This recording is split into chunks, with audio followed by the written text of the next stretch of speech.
So hello students, ఇప్పుడు మనం right to education act గురించి మాట్లాడుకుందాం. రైట్ టు ఎడ్యుకేషన్ యాక్ట్ అంటే ఆర్టీఈ అని అడగచ్చు క్వశ్చన్. సో దాని మీనింగ్ ఏంటంటే right to education. Okay, so ఏ విషయాన్నైనా మనం తెలుసుకోవాలి అంటే ముందుగా ఎక్కువగా నోట్స్ అనేది మీరు ఏంటంటే రాయటం కొంచెం తగ్గించుకోండి. ఎందుకంటున్నానంటే మనకి కొన్ని ఎగ్జామ్స్లో టాపిక్స్ ఎంత ఎక్కువ ఉంటాయంటే ముందుగా మనం అర్థం చేసుకోవాల్సింది కాన్సెప్ట్ని. అండ్ కాన్సెప్ట్ అర్థం చేసుకోకుండా మీరు వినేటప్పుడు కనుక ఏదైనా రాస్తూ ఉండిపోతే, కాన్సెప్ట్ చెప్పేటప్పుడు వినకుండా రాస్తే కనుక అది రాయటం బాగానే ఉంటుంది కానీ కాన్సెప్ట్ అర్థం కాదు. సో నేనేం చెప్పాలనుకుంటున్నానంటే, మీకు ఏదైనా నోట్స్ తీసుకోవాలి అనుకుంటే కనుక పూర్తిగా క్లాస్ విన్న తర్వాత రెండోసారి వీడియో చూసి నోట్ తీసుకోండి. క్లాస్ చూసేటప్పుడు నోట్స్ రాయకండి. ఓకే, పూర్తిగా క్లాస్ వినేసిన తర్వాత మళ్ళీ వీడియో స్టార్ట్ చేసి అప్పుడు నోట్స్ తీసుకోండి ఏదైనా ఉంటే. ఓకే, సో నోట్స్ ఎప్పుడు కూడా పూర్తి లైన్స్ రాయకండి, ఇంపార్టెంట్ పాయింట్స్ మొట్టికే రాయండి. ఫర్ ఎగ్జాంపుల్ ఆర్టీఈ అని పెట్టేసి రైట్ టు ఎడ్యుకేషన్ యాక్ట్, దానికి ముందు మళ్ళీ 2009 అంతే, సరిపోయింది. ఓకే, సో అక్కడికి ఆ నోటు కంప్లీట్. మళ్ళీ కింద పాయింట్, ఇంకా ఇంపార్టెంట్ పాయింట్ ఏదని చెప్తే ఒక లైన్స్ కాదు, ఒక్కొక్క దాన్ని ఏమంటాం మనం, ఒక పదం అంతే, మెయిన్ పదం ఏది ఉంటుందో అదే రాసుకుంటూ వెళ్ళిపోండి పాయింట్ వైజ్. అంతే, అంటే పాయింట్ వైజ్గా రాసుకోండి, లైన్స్ రాయకండి ఎక్కువ. ఓకే, సో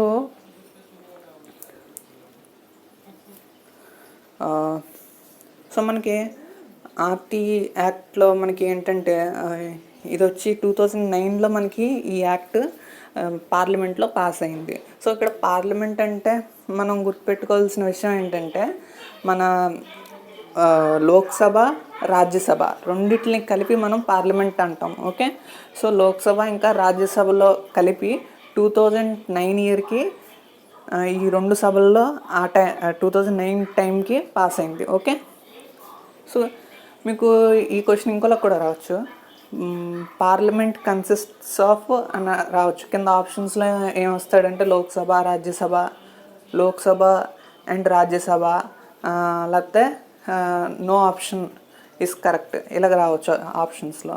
అప్పుడు మీరు ఏం సెలెక్ట్ చేసుకోవాలంటే Rajya Sabha and Lok Sabha is known as parliament. Okay, so parliament అంటే ఈ రెండు సభల్ని కలిపి మనం పార్లమెంట్ అంటాం. ఓకేనా, సో ఏదైనా బిల్ పాస్ అవ్వాలి అంటే కనుక రెండు సభల్లో పాస్ అవ్వాలి, లోక్సభలో కూడా పాస్ అవ్వాలి, రాజ్యసభలో కూడా పాస్ అయితేనే అది ఒక యాక్ట్ కింద తయారవుతుంది. అండ్ ఆ బిల్ అనేది తయారవుతుంది. బిల్లు మళ్ళీ ప్రెసిడెంట్ దగ్గరికి వెళ్తుంది.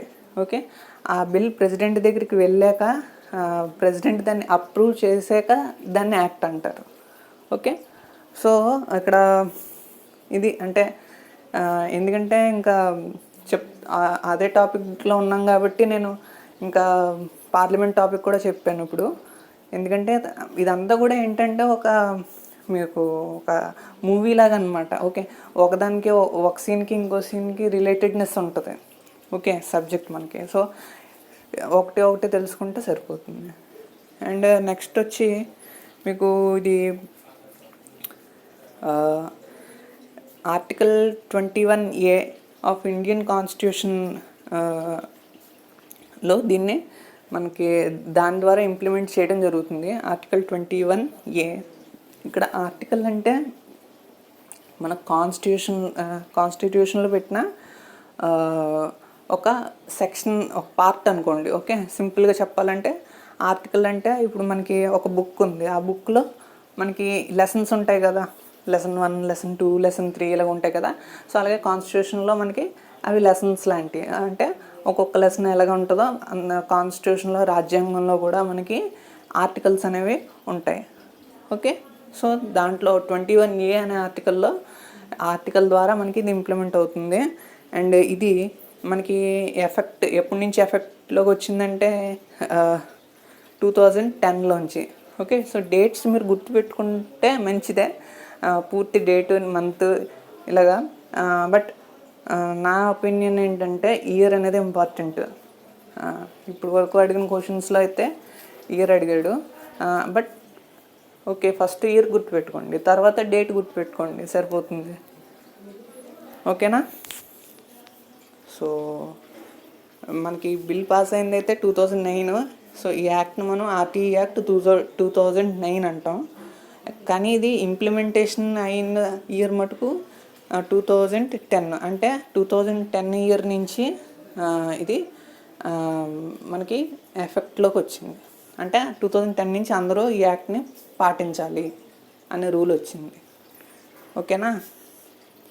సో దీని యొక్క ఉద్దేశాలు ఏంటి అంటే, ఏ ఏజ్ గ్రూప్ వాళ్ళు 6 నుంచి 14 ఇయర్స్ మధ్యలో ఉంటారో, ఓకే, 6 నుంచి 14 ఇయర్స్ మధ్యలో ఉండేవాళ్ళు, వాళ్ళందరూ ఈ యాక్ట్ పరిధిలోకి వస్తారు. ఓకే, సో ఈ ఏజ్ గ్రూప్ వాళ్ళకి కంపల్సరీ ఇంకా ఫ్రీ ఎడ్యుకేషన్ అనేది ఇవ్వాలి గవర్నమెంట్, ఇంకా స్కూల్స్ అనేది ఈ యాక్ట్లో చెప్పడం జరిగింది. ఓకేనా? సో ఏజ్ గ్రూప్ 6 నుంచి 14 ఇయర్స్ వాళ్ళ పిల్లలు అందరూ కూడా ఈ యాక్ట్ పరిధిలోకి వస్తారు. ఓకేనా? అందుకే మనకి చూడండి, ఎవరైనా మనకి ఈ ఏజ్ గ్రూప్ వాళ్ళు ఎక్కడైనా పనిచేస్తూ కనిపిస్తే మనకి గవర్నమెంట్ వాళ్ళు వచ్చి వాళ్ళ స్కూల్లో అడ్మిట్ చేయటం జరుగుతూ ఉంటుంది.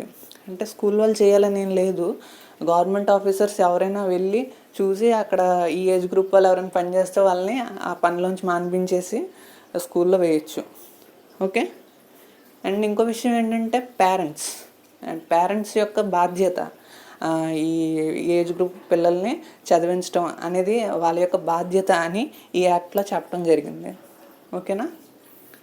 అండ్ అంటే కొన్ని ఎక్స్ట్రా పాయింట్స్ చెప్తున్నాను, సో దాట్ ఒకవేళ మనం అనుకున్న టాపిక్ కంటే కూడా కొంచెం డీటెయిల్గా వెళ్ళాడు అనుకోండి, అప్పుడు కొంచెం మీకు అనాలిసిస్ చేయడానికి బాగుంటుందని. So it ensures the admission and okay, so ఇది కంపల్సరీ అడ్మిషన్ ఇవ్వాలని చెప్తుంది ఈ యాక్ట్. అంటే ఇప్పుడు ఒక పిల్లోడు ఒక స్కూల్కి అడ్మిషన్కి వచ్చాడు, సో వచ్చినప్పుడు నేను అడ్మిషన్ ఇవ్వను అనటానికి లేదు. ముఖ్యంగా గవర్నమెంట్ స్కూల్స్ లేదా గవర్నమెంట్ సహాయంతో రన్ చేయబడుతున్న స్కూల్స్, ఇందులో మనకి ఎయిడెడ్ స్కూల్స్ అంటాం. అంటే గవర్నమెంట్ యొక్క డబ్బులతో అవి రన్ అవుతూ ఉంటాయి, పూర్తిగా గవర్నమెంట్ కాదు కానీ గవర్నమెంట్ యొక్క డబ్బులతో రన్ అవుతూ ఉంటాయి అలాంటి స్కూల్స్. ఇంకా మనకి ఫుల్లీ గవర్నమెంట్ స్కూల్స్, ఇంకా అవైతే చెప్పక్కర్లేదు, అవైతే ఇంక తీసుకోవాల్సిందే, ఎందుకంటే అది ఫుల్లీ గవర్నమెంట్ స్కూల్స్కి ఇంకా వేరే ఆప్షన్ కూడా లేదు. ఓకే, అండ్ ప్రైవేట్ స్కూల్స్లో కూడా కంపల్సరీ అడ్మిషన్ అయితే ఇవ్వాలి, కానీ అది పూర్తిగా ఇంప్లిమెంట్ ప్రాక్టికల్గా అయితే అవ్వట్లేదు, బట్ యాక్ట్లో అయితే ఉంది. ఓకే, అండ్ నెక్స్ట్ వచ్చి ఇందులో మనకి ఫస్ట్ పాయింట్ నేను చెప్పాను, సెకండ్ పాయింట్ ఫస్ట్ పాయింట్ చెప్పేసాను, సెకండ్ పాయింట్ చెప్తాను ఇంకోటి. అదేంటంటే దగ్గరలో ఉన్న ఏదైనా ఒక అంటే ప్రైమరీ స్కూల్ అంటే ఇక్కడ అర్థం ఏంటంటే క్లాస్ 1 నుంచి క్లాస్ 5 వరకు ప్రైమరీ అంటున్నాము. అప్పర్ ప్రైమరీ అంటే 6 నుంచి 8 వరకు అప్పర్ ప్రైమరీ అంటున్నాం, లేదా ఎలిమెంటరీ అంటున్నాం 6 నుంచి 8, లేదా ఓకే. సో అప్పర్ ప్రైమరీ అన్న ఎలిమెంటరీ అన్న 6 నుంచి 8 అని అర్థం, అండ్ ప్రైమరీ అంటే 1 నుంచి 5 వరకు. ఓకే, అది గుర్తుపెట్టుకోండి పాయింట్. సో ఇక్కడ గవర్నమెంట్ మన యాక్ట్లో ఏం చెప్తున్నారంటే ప్రతి పిల్లవాడికి కూడా ప్రైమరీ స్కూల్ అనేది తన ఇంటికి 1 కిలోమీటర్ దగ్గరలో ఉండాలి అని చెప్తున్నారు. అండ్ అప్పర్ ప్రైమరీ లేదా ఎలిమెంటరీ లేదా మిడిల్ స్కూల్ అనేది ప్రతి పిల్లవాడికి ఒక 3 కిలోమీటర్ల దూరంలో ఉండేలాగా గవర్నమెంట్ వాళ్ళకి స్కూల్ని ఉంచాలి అనేది ఇందులో చెప్పడం జరుగుతుంది. ఓకే, నెక్స్ట్ వచ్చి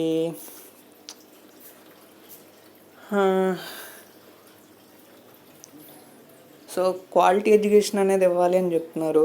అండ్ ఎవరైతే మనకి డిసడ్వాంటేజ్ సెక్షన్ ఆఫ్ పీపుల్ ఉన్నారంటే ఎవరికైతే చదువుకునే సదుపాయాలు తక్కువగా ఉన్నాయో లేదా చదువుకునే సదుపాయాలు లేవో వాళ్ళ దాకా ఎడ్యుకేషన్ని పట్టుకెళ్ళవలసిన ఏదైతే ఆ బాధ్యత ఉంటుందో అది గవర్నమెంట్ మీద ఉంది అని ఈ యాక్ట్ మనకి చెప్తుంది. ఓకే, అండ్ ఎవరి పట్ల కూడా ఏంటంటే అసమానత అనేది చూపించకూడదు. అంటే ఒక పిల్లవాడిని నేను జాయిన్ చేసుకోను, దానికి ఇది కారణం అని అలాంటివి ఏం చెప్పకూడదు. అందరినీ సమానంగా చూడాలి అని యాక్ట్ చెప్తుంది. ఓకే, ఏ బేసిస్ మీద కూడా అలాగా మనం అసమానత చూపించడానికి లేదు. అండ్ నెక్స్ట్ పాయింట్ వచ్చి maintain records of the children. And okay, so punishments అనేది ఇవ్వకూడదు. సో పిల్లోడికి సంబంధించిన రికార్డ్స్ అన్నీ కూడా మెయింటైన్ చేయాలి. ఇక్కడ రికార్డ్స్ అంటే ఎక్కువగా ఏముంటాయి అంటే మనకి పిల్లవాడు ఎలా చదువుతున్నాడు ఏంటి, సో అండ్ ఏ క్లాస్, అవన్నీ రికార్డ్స్ ఉంటాయి. అండ్ పనిష్మెంట్స్ అనేది ఇవ్వకూడదు. పనిష్మెంట్ అంటే ఇక్కడ కొట్టడం అని కాదు, తిట్టడం లాంటివి కూడా చేయకూడదు. అంటే దానికి మానసికంగా కూడా ఎటువంటి బాధని కలిగించకూడదు.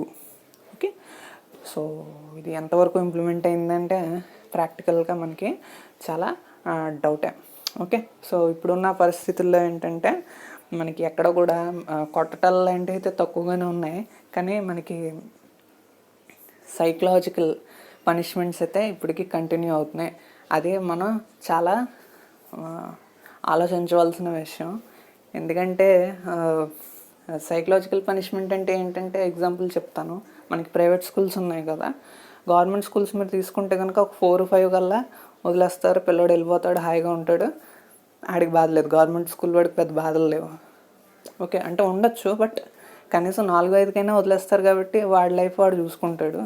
కానీ ప్రైవేట్ స్కూల్స్లో చూస్తే కనుక ఇప్పుడు మనం ఈవినింగ్ అయిపోతుంది, 6:30, 7 అలా ఆ టైంకి కూడా స్కూల్లోనే పెట్టుకుంటున్నారు వాళ్ళు. ఓకే, సో ఈ రకంగా వాడికి మానసికంగా చాలా దాని స్ట్రెస్ అవుతున్నాడు. ఓకే, సో అది కూడా ఒక రకమైన పనిష్మెంటే కదా. ఓకే, సో ప్రాక్టికల్గా అది ఇంప్లిమెంట్ అవ్వట్లేదు. అండ్ నెక్స్ట్ వచ్చి అండ్ కొన్ని విషయాలు మాట్లాడుకుందాం. అండ్ ఇందులో మనకి చూడండి, ఒక పాయింట్ ఇందులో నేను కట్ చేస్తాను. చూడండి, ఈ యాక్ట్ అనేది మనకి జమ్మూ కాశ్మీర్లో ఇంప్లిమెంట్ అవ్వదు అని ఇందులో ఇచ్చారు కదా ఇది. Okay, so it applies to all state except Jammu Kashmir అని ఇచ్చారు కదా. ఈ పాయింట్ ఇది తప్పు. ఎందుకంటే మనకి ఇప్పుడు జమ్మూ కాశ్మీర్ అనేది ఆర్టికల్ 370 తీసేసిన తర్వాత అన్ని స్టేట్స్లో ఎలాగుంటాయో రూల్స్ జమ్మూ కాశ్మీర్లో కూడా అలాగే ఉంటాయి. కాబట్టి ఇది ఇప్పుడు మనకి జమ్మూ కాశ్మీర్లో కూడా ఈ యాక్ట్ అనేది ఇంప్లిమెంట్ అవుతుంది. ఓకే, సో ఇది పాత పాయింట్, అందుకు తీసాను. ఓకే, సో ఇందులో ఫస్ట్ పాయింట్ నేను చెప్పింది ఇందాక అది కవర్ చేసుకున్నాం కదా, 6 to 14 years ఏజ్ వాళ్ళకి కంపల్సరీ అండ్ ఫ్రీ ఎడ్యుకేషన్ ఇవ్వాలి. ఈ పాయింట్ కవర్ అయిపోయింది, ఇది చూసుకోకర్లే. అండ్ ఈ పాయింట్ కూడా కవర్ అయిపోయింది. ఓకే, సో 2009లో యాక్ట్ వచ్చింది, ఆర్టీఐ యాక్ట్ 2009 అంటాం, అండ్ ఇంప్లిమెంటేషన్ 2010. నెక్స్ట్, సో ఈ యాక్ట్ తర్వాత ప్రపంచంలో 135 సో మన ఇండియా అనేది 135 కంట్రీస్లో ఒకటైపోయింది ఈ యాక్ట్ని ఇంప్లిమెంట్ చేసిన కంట్రీస్లో. ఓకే, నెక్స్ట్ వచ్చి the act also provides for 25% reservation in private schools for children from economically weaker sections.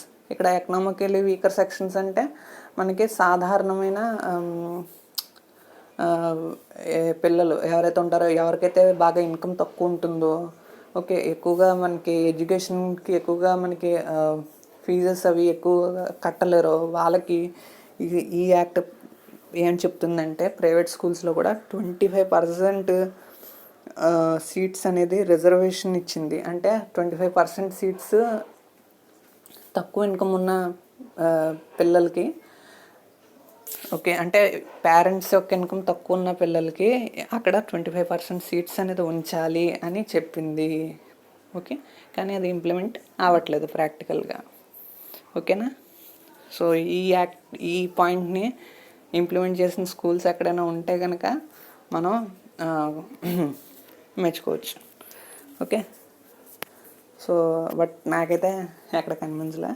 So next వచ్చి it provides all unrecognised schools from practice. So ఇక్కడ ఎటువంటి అన్రికగ్నైజ్డ్ స్కూల్ మనకి ఈ యాక్ట్ ప్రకారం ఉండటానికి వీరలేదు. ఒకవేళ కనుక అలాగా ఉంటే చాలా ఎక్కువగా పెనాల్టీ అనేది వేయటం జరుగుతుంది అలాంటి స్కూల్స్ మీద. అండ్ సో అండ్ నెక్స్ట్ వచ్చి and makes provisions for so ఇక్కడ ఈ పాయింట్ ఏంటంటే ఇంకో పాయింట్ ఏంటంటే ఎటువంటి క్యాపిటేషన్ ఫీ కానీ డొనేషన్ కానీ ఇంటర్వ్యూ కానీ ఈ మూడు ఉండకూడదు. ఓకే, అడ్మిషన్ ఇచ్చే ముందు స్కూల్ ఫీజు కాకుండా మళ్ళీ స్కూల్ డెవలప్మెంట్ ఫీజు అని తీసుకుంటూ ఉంటారు, డొనేషన్ అంటారు. సో అది ఉండకూడదు. నెక్స్ట్ వచ్చి ఇంటర్వ్యూ అనేది ఉండకూడదు. ముఖ్యంగా పిల్లోడికి కానీ పేరెంట్స్కి కానీ ఇద్దరికి ఉండకూడదు. ఓకే, సో పిల్లోడి ఏజ్ బట్టి వాడు ఏ క్లాస్లో వస్తాడో చూసుకుని వేసేసుకోవాలి అంతే.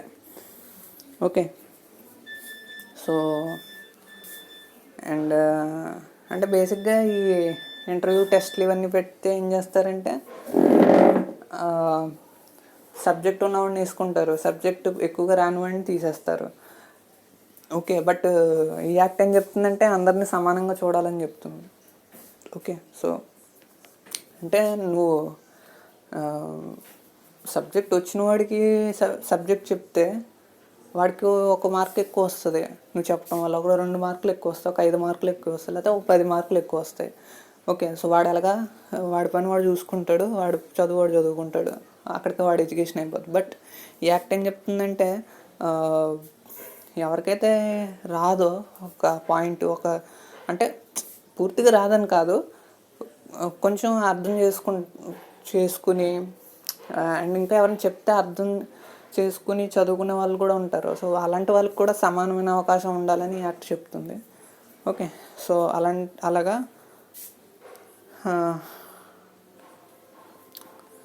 ఈ యాక్ట్ చెప్తుంది. అండ్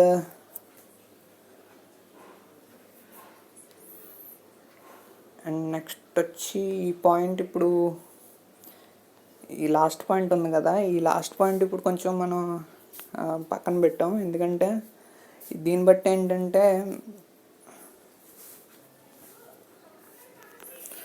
అంటే మనకి క్లాస్ పాస్ అయితేనే ఇంకో క్లాస్కి వెళ్ళటం జరుగుతుంది యాక్చువల్గా. ఓకేనా, అంటే ఇప్పుడు 5th క్లాస్ పాస్ అయితే 6th class, 6th class pass అయితే 7th క్లాస్ ఇలాగ ఉంటుంది కదా.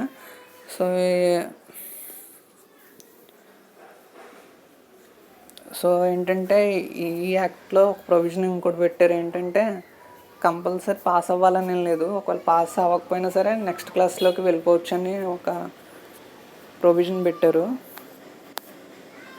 కాకపోతే ఆ ప్రొవిజన్ మళ్ళీ కొంచెం మార్పులు చేర్పులు చేయడం జరిగింది. కాకపోతే ఏంటంటే ఇక్కడ చెప్పిన పాయింట్ మనం ఏం తీసుకొచ్చి అంటే no child shall be held back, expelled or required to pass a board examination until completion of elementary education.